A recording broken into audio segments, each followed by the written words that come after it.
Real April. I know a lot of you, everybody took, well, not everybody took high school Spanish, and you remember some of the words that you have in the back of your conscience. Agua, water, ahora, now, today, and different words. It's a great reference material, and that is on the DAR lineage research site on the web. And then in the year 2001, the past chairman was Donna Santisteban. And she was working with Harriet McCullum, and they were to locate records in New Mexico which proved service for men in that locality. And then Harriet McCullum wrote a book, which is in the DAR library, and it's called New Mexico's Contributions to the American Revolutionary Cause. And it's from original letters and documents from 1779 to 1785. And this was started in 2001 and then revised again in 2005. A copy is in the DAR library. Also, Donna Steven contributed microfilm of church records in New Mexico to the DAR library. And also the New Mexico Daughters in April 2005 at their state conference, which Anthony and I were honored to be invited to. It was my first state conference. State Regent Lois Lanson invited us and put a plaque in honor of the Spanish patriots from that state at the National Hispanic Cultural Center.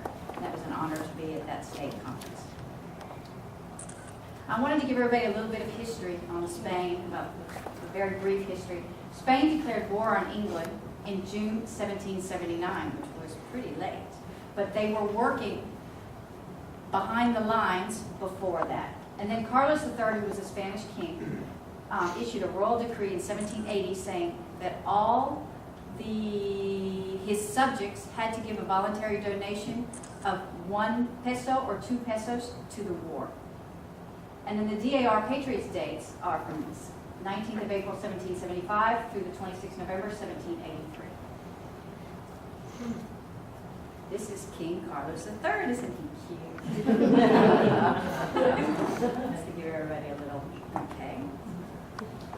The archives. Living in Madrid, I have had access to some of the Spanish archives in the city, the National Archives.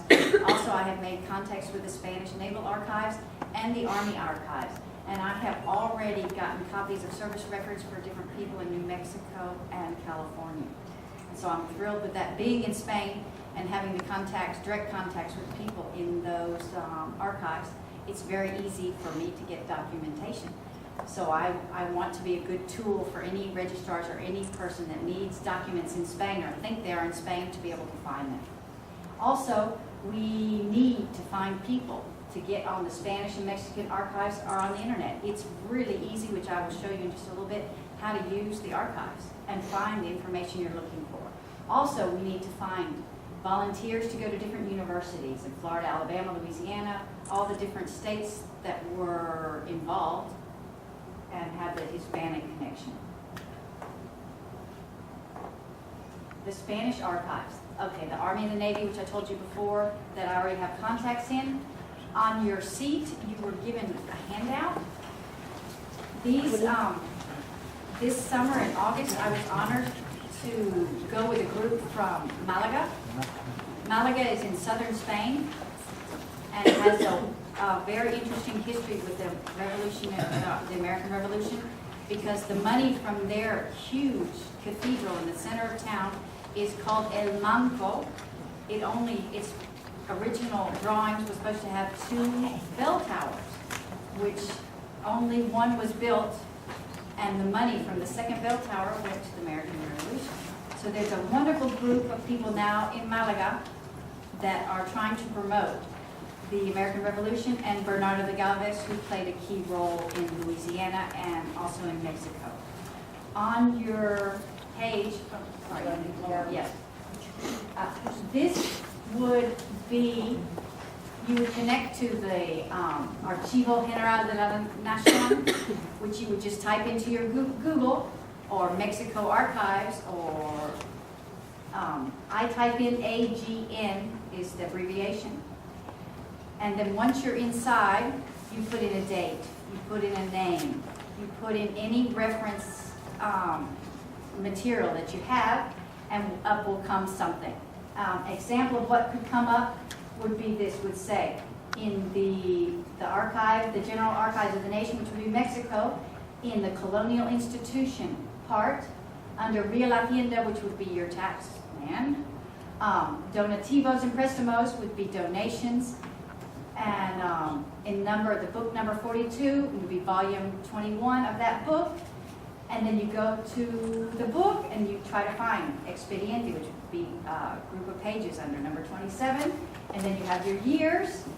And see how easy is everybody, is it easy enough to read the Spanish on this? If you have a little bit of background, it's really, really easy. And then the volume and soporte would be the pages, fojas are pages, which would be hojas in Spanish, which is an H, but most of these have the old Castilian, and it would be the pages 220, 225. In Mexico, I had to use a mask and white gloves because I was touching the original documents from the 1700s. It was absolutely amazing. And then you go in and you can see what's in these different papers. And so this is telling us that the Bishop of Sonora, which would be area, is telling everybody, all the priests in the area, that Don Matias de Galvez has sent a form saying that they need to send a certified list of all the donations from the different towns. And this would be list of the different people that are in the different churches in the little towns, and then you can go down and see that the list would be from the Presidio del Carmen, and that's on page 233, and then you go down all the different